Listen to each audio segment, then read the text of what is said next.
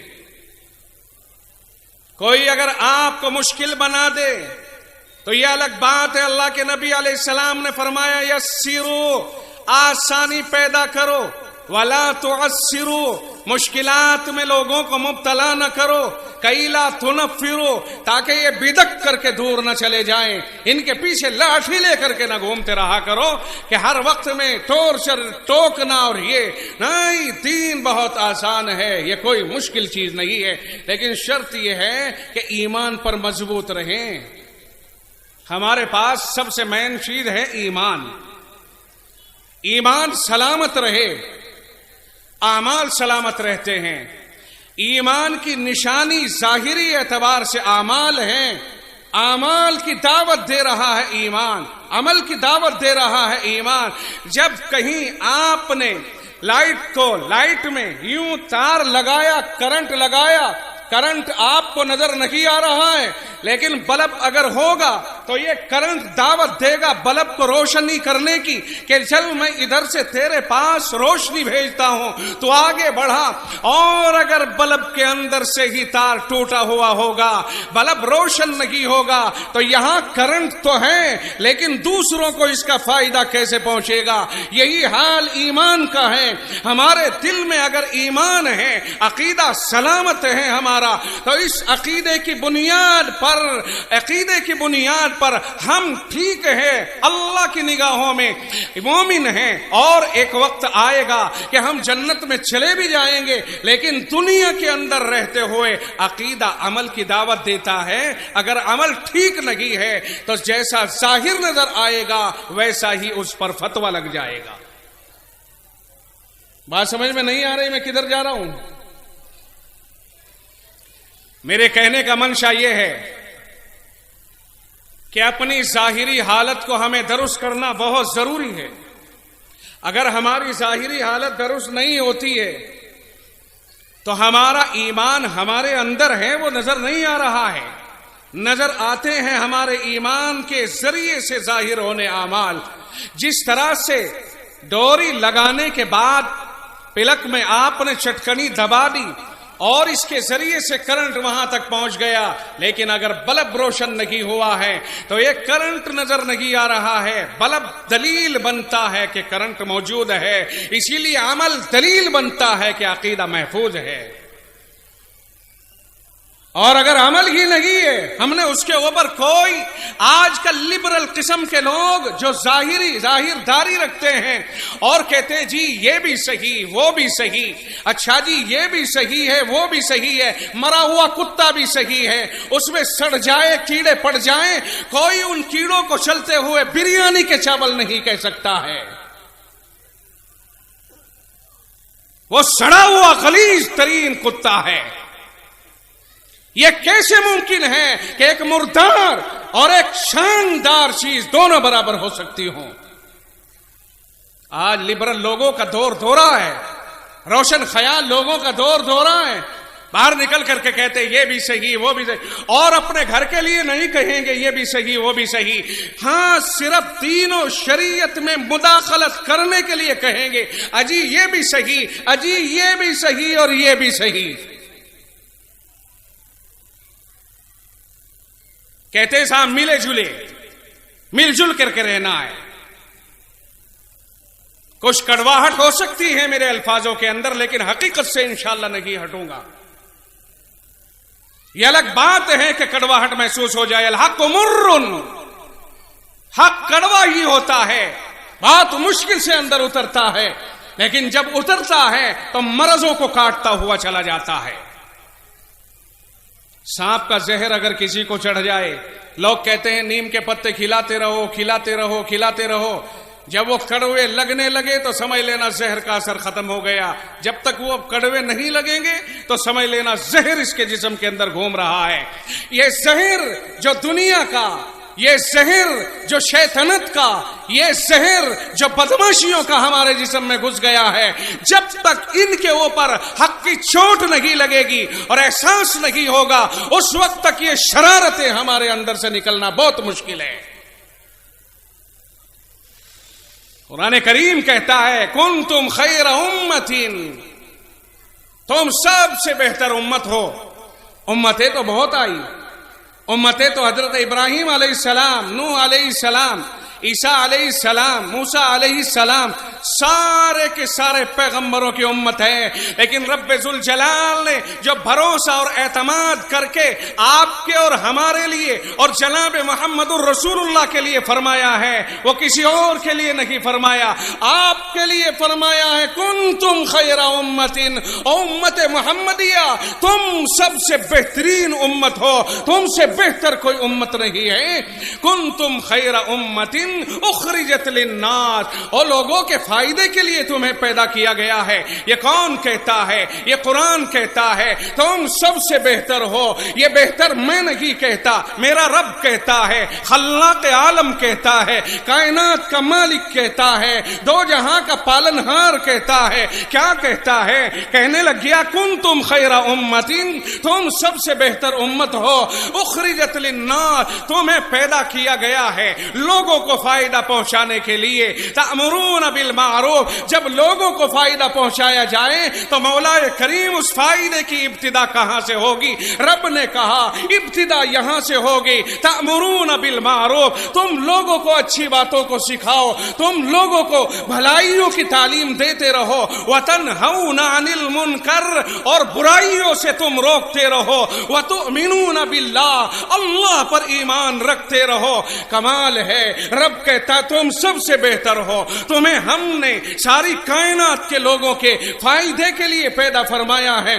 تمہارا فائدہ پہنچانے کا پہلا قدم یہ ہونا چاہیے کہ لوگوں میں بھلی باتیں، اچھی باتیں پھیلاؤ، عام کرو، اور برائیوں سے لوگوں کو روکتے رہو۔ اور آخر میں اللہ نے فرمایا وَتُؤْمِنُونَ بِاللَّهِ، تم اللہ پر ایمان بھی رکھتے ہو۔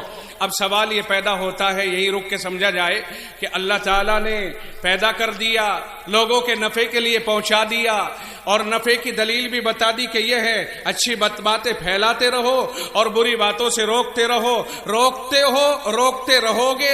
رہو، یہ ساری ذمہ داریاں تمہاری ہیں۔ اور آخر میں کیا فرمایا؟ تم اللہ پر ایمان بھی رکھتے ہو۔ اب آپ سے ایک سوال ہے، اللہ پر ایمان رکھنے کا لفظ اللہ نے بعد میں فرمایا ہے، پہلے اللہ نے امر بالمعروف نہی عن المنکر، فائدے کے لیے پیدا ہونا، اس کا ذکر فرمایا ہے۔ مگر یہاں تو یہ سوال پیدا ہوا کہ ایمان کے بغیر یہ نہی عن المنکر اور امر بالمعروف یہ کیسے درست ہوں گے جب تک ایمان ہی نہیں ہوگا؟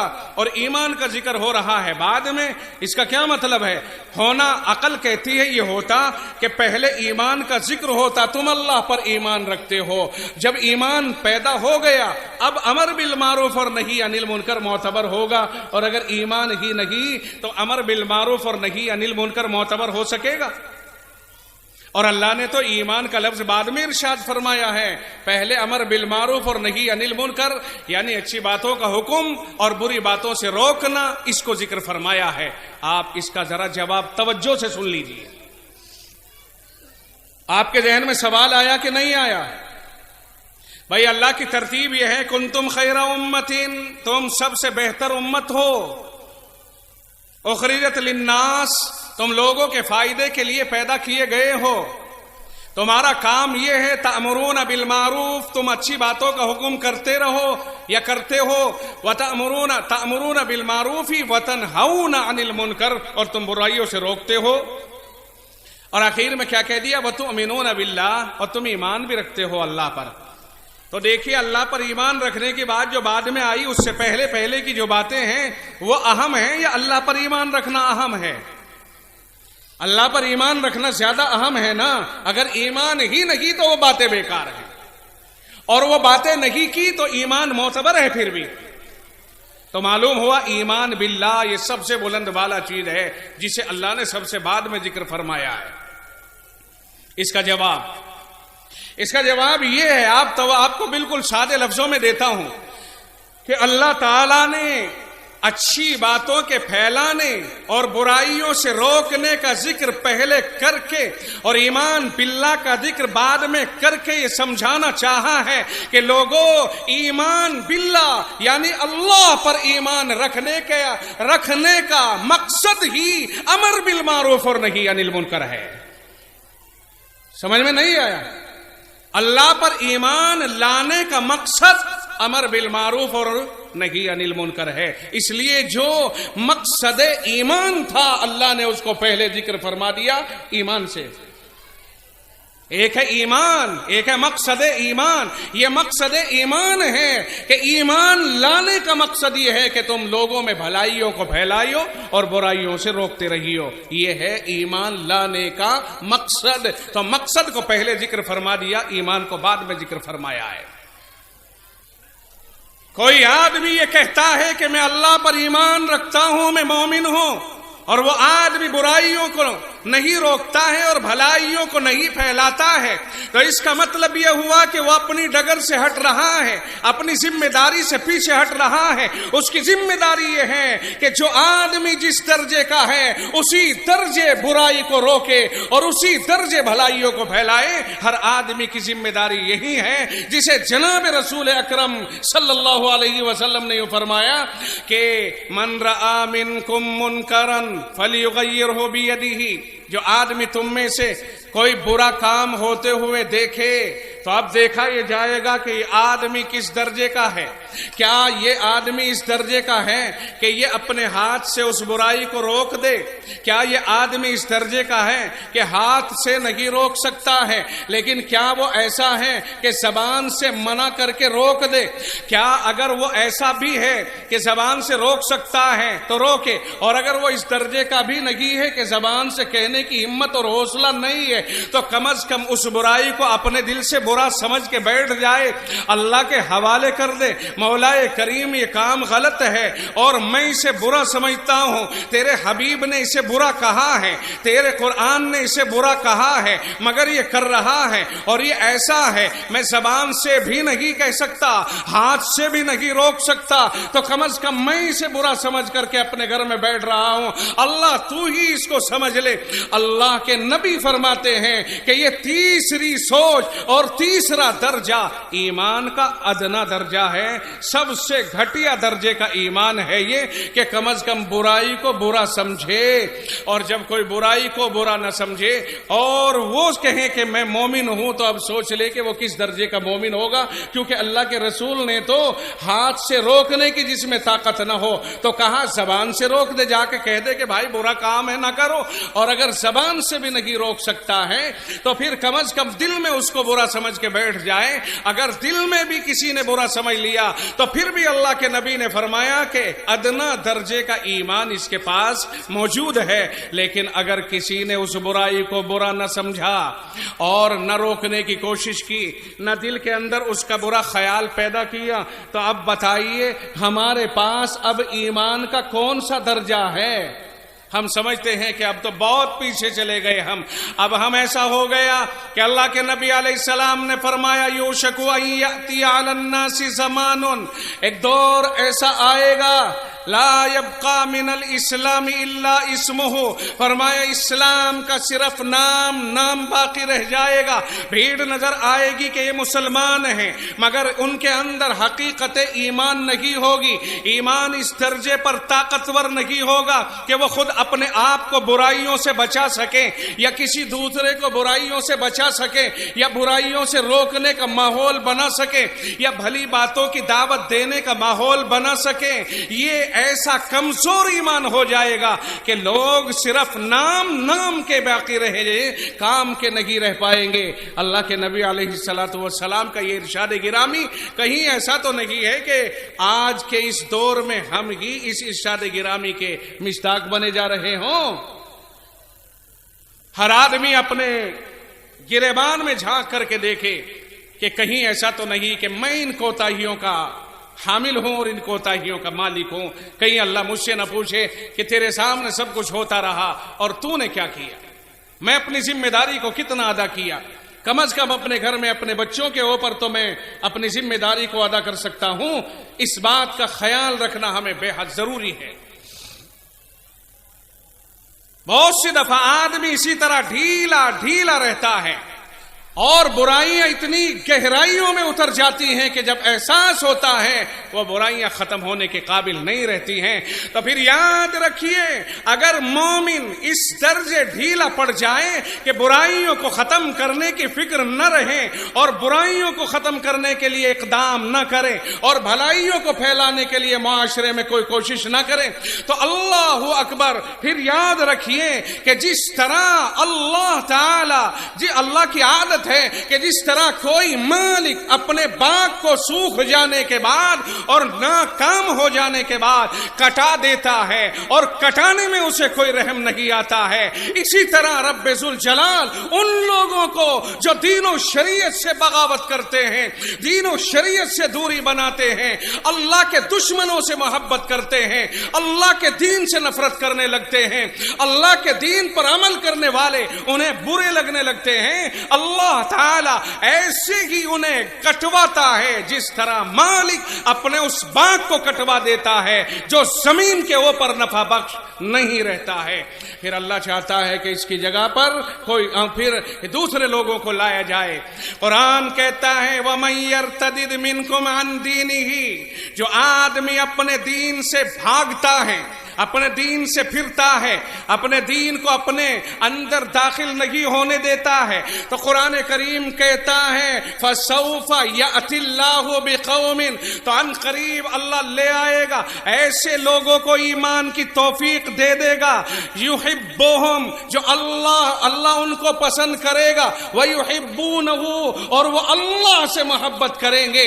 یعنی اگر ہم نے اپنی ذمہ داریوں کو ادا نہیں کیا ہے اور ہم نے اپنی ذمہ داریوں کے اندر کوتاہیاں برتی اور اللہ خفا ہو گیا, تو پھر ہمیں سزائیں دلوانے کے بعد اللہ ایسی قوموں کو کھڑا کرے گا دین کے اوپر کہ وہ کسی کی ملامت کا کوئی خوف نہیں کریں گے. قرآن کہتا ہے یجاہدون فی سبیل اللہ, راہ خدا میں کردار ادا کریں گے, ولا یخافون لومۃ لائم, اور کسی ملامت کرنے والے ملامت گر کی ملامت کا کوئی خوف نہیں کریں گے. اللہ سے دعائیں کرتے رہیں, کوششیں کرتے رہیں کہ اللہ تعالی ہمیں ان سعادت مندوں میں رکھے کہ جو سعادت مند دین کی خدمت کرتے کرتے مرتے ہیں, خود بھی دین پہ قائم رہتے ہیں اور دوسروں کو بھی دین پر قائم رکھنے کی کوششیں کرتے رہتے ہیں اس طرح سے. ورنہ یاد رکھو ڈھیل پڑے گی تو لوگ فتنے میں مبتلا ہو جاتے ہیں, اور پھر وہ فتنے اس طرح آتے ہیں. اللہ کے نبی علیہ الصلوۃ والسلام نے ارشاد فرمایا تعرض الفتن علی القلوب کالحصیر عودا عودا, فرمایا کہ فتنے دلوں کے اوپر اس طرح آ کر کے پڑیں گے جیسے کوئی چٹائی ہوتی ہے تانے اور بانے کے ساتھ, ایک دھاگا ادھر جاتا ہے دوسرا ادھر جاتا ہے اور انہیں خوب اچھی طرح سے ٹھوک کر کے بنا جاتا ہے کہ کہیں کو کوئی کمی باقی نہ رہ جائے. اس طرح ایک فتنے کے بعد دوسرا, دوسرے کے بعد تیسرا, تیسرے کے بعد چوتھا, مگر یہ ہوگا جب ہم کوتاہیاں کرتے رہیں گے. اگر ہم کوتاہیاں نہیں کریں گے تو فتنے کو سر اٹھانے کا موقع ہی نہیں ملے گا. قرآن کریم نے کلیئر کر دیا ہے وَأَنْتُمُ الْأَعْلَوْنَ إِن كُنتُم مُؤْمِنِينَ. دور حاضر میں لوگوں یاد رکھیو, اگر تم چاہتے ہو کہ تم اللہ کی نگاہوں میں پیارے رہو, محبوب بن کے رہو, تو رب نے کہا ایک ہی میری شرط ہے, زیادہ لمبی چوڑی شرطیں تو میں لگاتا نہیں. فرمایا وَأَنْتُمُ الْأَعْلَوْنَ, تم ہی ساری دنیا میں سب سے زیادہ باعزت رہو گے, سر بلند رہو گے, لیکن شرط یہ ہے کہ ایمان تمہارے اندر مضبوط رہنا چاہیے. خوب اچھی طرح سمجھ لیں, جب تک ہم ایمانیات کے اوپر توجہ نہیں دیں گے, عمل نہیں کریں گے, اور وہاں آتا ہے سب سے پہلے عقیدہ, پھر آتی ہے عبادات, پھر آتے ہیں معاملات, پھر آتی ہے معاشرت، پھر آتے ہیں اخلاق. جب تک انسان ان 5 چیزوں کے اندر جکڑا ہوا نہیں ہوگا اللہ کے یہاں پر محبوبیت کا مکمل مقام حاصل نہیں کر سکتا ہے. عقیدہ کمزور ہے اور عبادات میں کمزوری ہے، معاملات میں کمزوری ہے، معاشرت میں کمزوری ہے، اخلاق میں کمزوری ہے. کیسے وہ آدمی ایمان کے اوپر سلامت رہ سکتا ہے؟ پہلی چیز ہے انسان کے لیے عقیدہ. اپنے عقیدے کو مضبوط کرے. خوب یاد رکھیے کہ کوئی دنیا کی وہ طاقت جو ہمیں ڈرائے، دھمکائے، ہتھیار دکھائے، طاقت دکھائے، فوجیں دکھائے، کچھ بھی دکھائے، عقیدہ ایک مسلمان کا یہ ہے کہ میرے پروردگار میں دنیا میں ہر کام کر سکتا ہوں مگر تیرے اوپر سے میرا عقیدہ ہٹے یہ نہیں ہو سکتا ہے. میرا رب تو ہے. رضینا باللہ ربا، ہم نے اللہ کو رب ہونے کے اعتبار سے خوشی کا اظہار کر دیا. مولا تو ہی ہمارا رب ہے، تیرے سوا دنیا میں کوئی ہمارا نہیں ہے.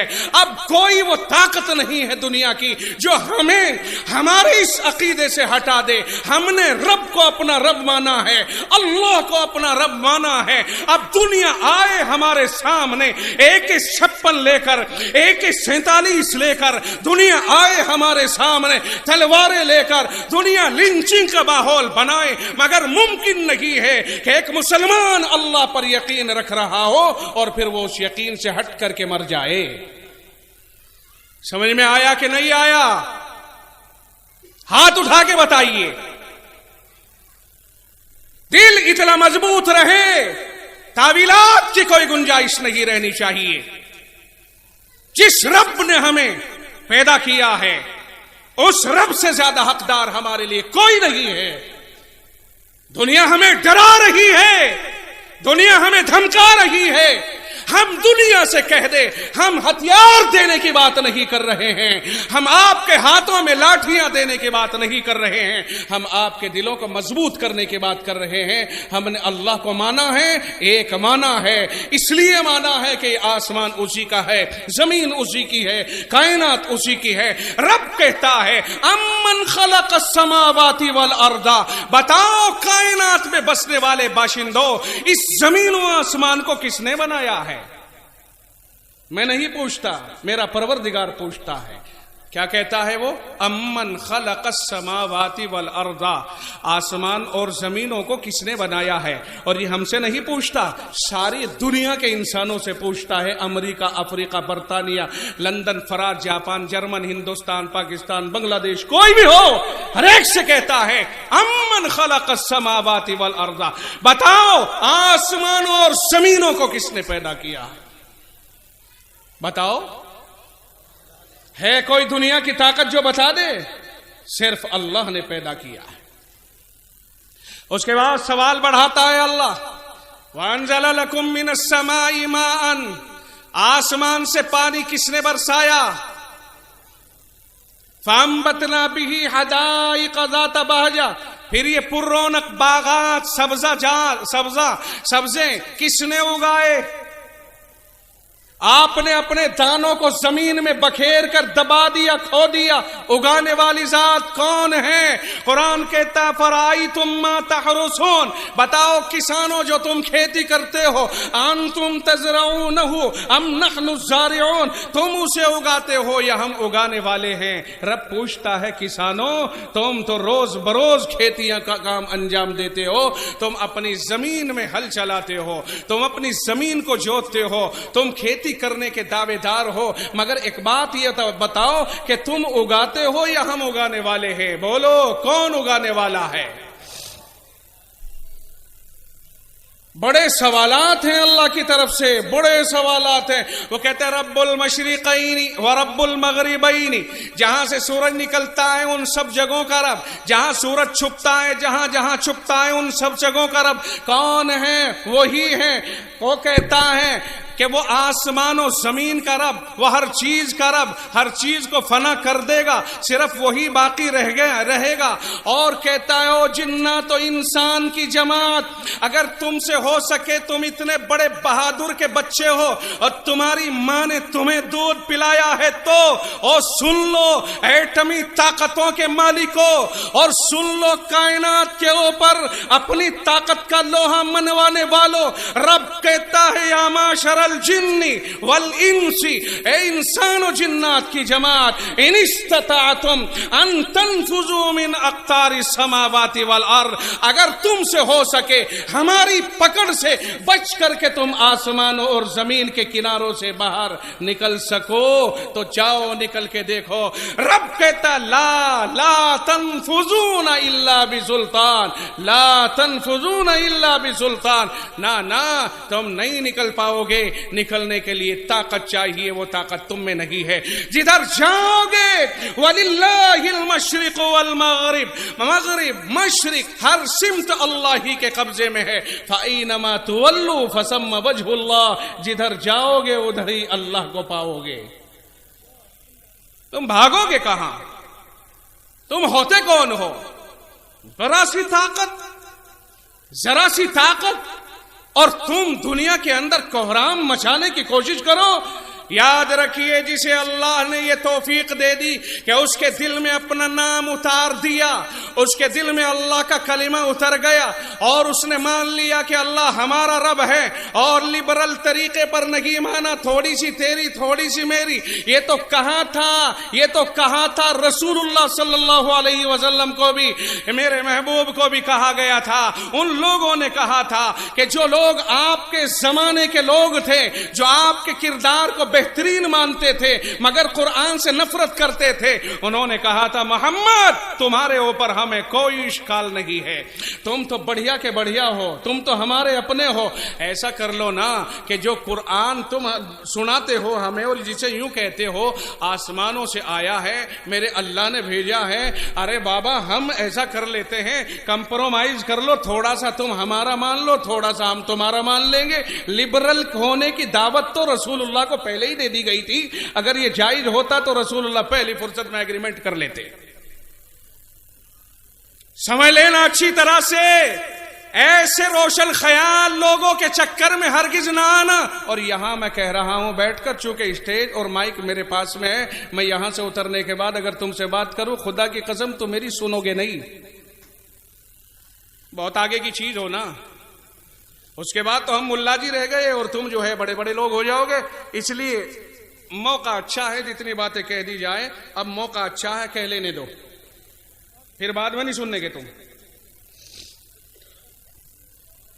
بات سمجھ میں آئی؟ قرآن کریم نے پہلے تو یہ دعویٰ کر دیا جاؤ بہادروں، اگر تم ہماری پکڑ سے بچ کر جا سکتے ہو تو آسمان و زمین سے باہر نکل کے دکھا دو. اسباب تمہارے پاس میں ہیں، جہاز تمہارے پاس میں ہے، جاؤ آگے آگے مرکبہ ٹینک کے گولے چھوڑتے جاؤ اور پیچھے پیچھے فوج لے کے چلے جاؤ اور نکل جاؤ کہیں. تمہارے باپ کے بس کا نہیں ہے جو تم سرک سکو.